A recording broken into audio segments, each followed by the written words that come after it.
लगाई तो चट्टान ड्रैगन ने अपनी नज़रें उसकी तरफ मोड़ लीं। अब जब वह उस विशाल जीव को अपने ऊपर केंद्रित देखता है तो डर के मारे जम सा गया, हिल नहीं पा रहा था और सोचने लगा कि क्या सच में यही सब खत्म होने का तरीका है। वह तुरंत भागकर झाड़ियों के अंदर और गहरे छिप गया, डर से खुद को सिकोड़ लिया। उसका दिमाग इस बात को लेकर दौड़ रहा था कि वह इस हालत में कैसे बच पाएगा। लेकिन जैसे ही वह धीरे धीरे झाड़ियों से बाहर झांकता है तभी मायरा को जमीन पर सिर्फ 6 HP बची हुई हालत में पड़ा देख उसका डर पूरी तरह से घबराहट में बदल गया। उससे पहले कि वह कुछ सोच पाता, अचानक एक दिव्य आवाज ने उससे कहा कि वह तुरंत वहां से भाग जाए। आवाज ने चेतावनी दी कि अगर वह सीधे उस राक्षस का सामना करेगा तो उसकी बचने की कोई उम्मीद नहीं है। ये सुनकर उसका घबराव और बढ़ गया। अंदर से वह जानता था कि वो आवाज सही कह रही है। वह बहुत कमजोर, अनुभवहीन और उस बड़े रॉक ड्रैगन का सामना करने के लिए बिल्कुल तैयार नहीं था। हकीकत में सबसे समझदार और सुरक्षित विकल्प यही था कि वो मुड़कर जितनी तेजी से हो सके भागने लगता है। यही सबसे समझदारी भरा फैसला है। फिर भी ये सब समझते हुए भी वो माया को छोड़कर उसे मरने के लिए वहीं नहीं छोड़ सकता। हिचकिचाने का वक्त खत्म हो चुका है तो वो खुद को मजबूर करता है कि कुछ करे। वो बड़ी मुश्किल से एक चट्टानी ड्रैगन के हमले से बचता है, फिर तुरंत उसका सीधा मुंह पर वार करता है। ऐसा करने के बाद वो जल्दी से एक तरफ देखता है और उन 2 साहसिकों को नोटिस करता है जिनसे उसकी पहले मुलाकात हुई थी। उनमें से एक पहले ही मर चुका है जबकि दूसरा, उसकी जान मुश्किल से बची थी, बस 5 HP बाकी थे। ये देखकर उसने तुरंत एक योजना बनाई। उसका मकसद था कि रॉक ड्रैगन को उनसे दूर ले जाए, थोड़ा फासला बनाए, फिर वापस आकर बचे हुए लोगों की मदद करे अगर हो सके। वो मुड़कर भागने लगा, अपनी पूरी ताकत लगाकर बचने की कोशिश करने लगा। लेकिन दूर जाने से पहले ही रॉक ड्रैगन ने जमीन पर जोर से वार किया जिससे भूकंप जैसा झटका आया। उस झटके से उसका संतुलन बिगड़ गया और वो जमीन पर गिर पड़ा। जैसे ही वो संभलने की कोशिश कर रहा था, रॉक ड्रैगन सीधे उसकी तरफ बढ़ आया। पल भर में दूरी खत्म हो गई। रॉक ड्रैगन अब उसके करीब आ रहा था और जैसे ही वो हमला करने के लिए कूदता है वो तुरंत प्रतिक्रिया देता है और आग से लिपटा हुआ एक मुक्का सीधे रॉक ड्रैगन के चेहरे पर मारता है, सीधा टक्कर देते हुए। उसे लगता है कि इस हमला से ड्रैगन की आधी से ज़्यादा HP खत्म हो जानी चाहिए थी। लेकिन उसकी हैरानी की बात यह है कि रॉक ड्रैगन अचानक खुद को ठीक करने लगता है, अपनी HP पूरी तरह से वापस पा लेता है जैसे कुछ हुआ ही ना हो। फिर भी वो जल्दी समझ जाता है कि जब ड्रैगन ये हीलिंग कर रहा है तो ये उसके लिए मौका है। मायरा को पकड़कर वहां से भागने का सही मौका था, लेकिन जाने से ठीक पहले उसे याद आया कि पास ही दूसरा साहसी अभी भी जिंदा है। अंदर ही अंदर उसे पता था कि उसके पास दोनों को बचाने की ताकत या वक्त नहीं है। इसलिए मन ही मन जूझते हुए उसने वो कड़वा फैसला लिया कि दूसरे साहसी को मरने के लिए छोड़ दे और मायरा को बचाने पर ध्यान दे। उसने मायरा को उठाया और उसे जंगल के भीतर ले जाकर जितनी तेजी से हो सके दौड़ने लगा। लेकिन तभी वह अचानक रुक गया जब उसे महसूस हुआ कि उसे ग्रे भेड़ियों की खुशबू आ रही है। पास ही उसकी सूंघने की क्षमता कभी धोखा नहीं देती और कुछ ही पल बाद एक पूरा झुंड ग्रे भेड़ियों का उसे पीछा करने लगता है जबकि वह पीठ के बल पड़ा होता है। वह पूरी ताकत से दौड़ता है जब तक कि भेड़िए उसे पूरी तरह से घेर नहीं लेते, जिससे उसके बचने का कोई रास्ता नहीं बचता। कुछ मिनट बाद मारिया अपनी आंखें थोड़ी देर के लिए खोलती है और उसे अकेले ही कई ग्रे भेड़ियों से लड़ते और मारते हुए देखती है, सिर्फ अपने नंगे हाथों और दांतों का इस्तेमाल करते हुए। फिर वह फिर से बेहोश हो जाती है। हर ग्रे भेड़िए को हराने के बाद वह फिर से माया को लेकर जंगल में आगे बढ़ता है।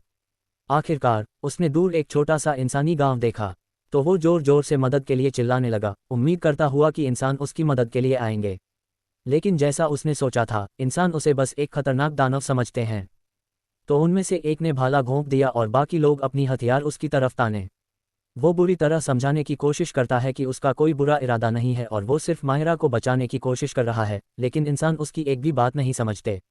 कुछ ही देर बाद वह समझ गया कि बहस करना बेकार है, इसलिए वो धीरे से माहिरा को ज़मीन पर रख देता है ताकि इंसान उसकी देखभाल कर सकें, और फिर जल्दी से भाग जाता है इससे पहले कि वे फिर से उस पर हमला कर सकें।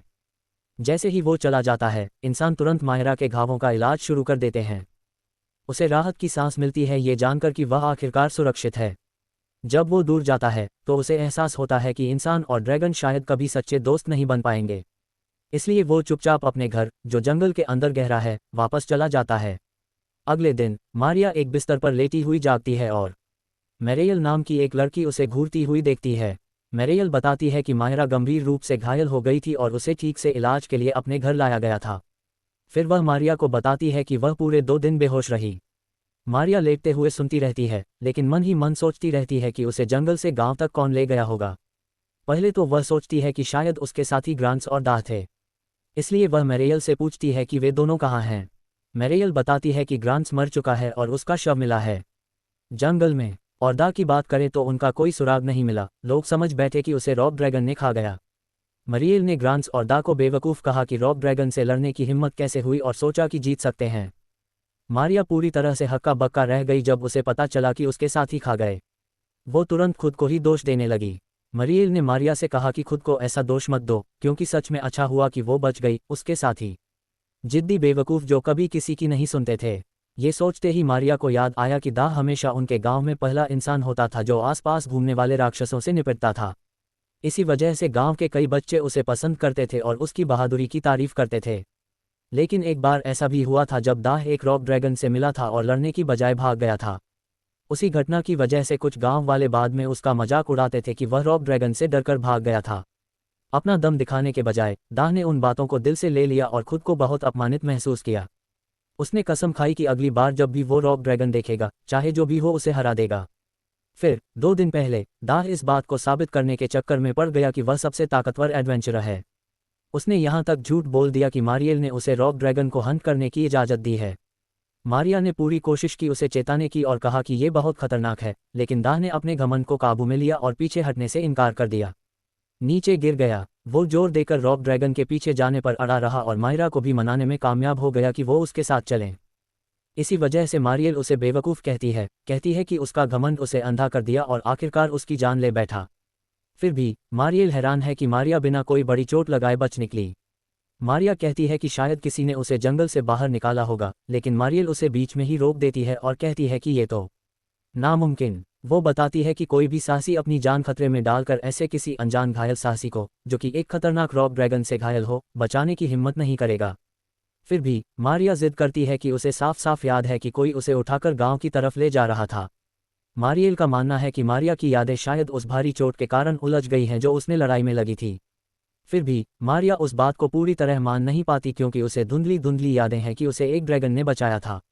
जैसे जैसे वो इस बारे में सोचती है, उसे शक होने लगता है कि शायद वो छोटा ड्रैगन ही था जिसने उसे बचाया और पूरे रास्ते गांव तक पहुंचाया। अगले दिन वो उठता है पूरी तरोताज़ा महसूस करते हुए और हैरान होता है कि उसकी चोटें सिर्फ एक अच्छी नींद से कितनी जल्दी ठीक हो गईं। उसे एहसास होता है कि अगर वो अब भी इंसान होता तो इतनी तेजी से ठीक होना मुमकिन नहीं था। इंसानी शरीर इतनी जल्दी ठीक नहीं हो सकता। ये सोचकर वो आसमान की तरफ देखता है और सोचने लगता है कि मायरा कैसी है और क्या वो सुरक्षित है या नहीं। उसका दिमाग उस लड़ाई की तरफ लौट जाता है जब उसने रॉब ड्रैगन से टक्कर ली थी, जहां उसके हमलों का कोई खास असर नहीं हुआ था और वह पूरे वक्त खुद को बिल्कुल कमज़ोर महसूस कर रहा था। उस याद की वजह से उसके अंदर एक ज़बरदस्त हौसला जाग जाता है और वह ठान लेता है कि चाहे जो भी हो, वह मजबूत बनेगा ताकि वो उन लोगों की रक्षा कर सके जो खतरे में हैं। इस मकसद के साथ वह तुरंत ही ट्रेनिंग शुरू कर देता है। एक समूह डार्क वर्म्स को ढूंढकर उन्हें खत्म कर देता है, उम्मीद करता है कि इससे उसे इतना एक्सपी मिलेगा कि वह अपनी अगली विकास अवस्था तक पहुंच सके।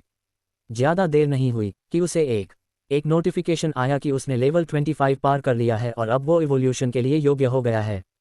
पहले जहां उसके पास सिर्फ 2 इवोल्यूशन के ऑप्शन होते थे, अब उसके पास 5 अलग अलग इवोल्यूशन के रास्ते खुले हैं। वो कंफ्यूज और अनसुर है कि किसे चुने। तो एक दिव्य आवाज़ सामने आती है और उसे समझाने लगती है।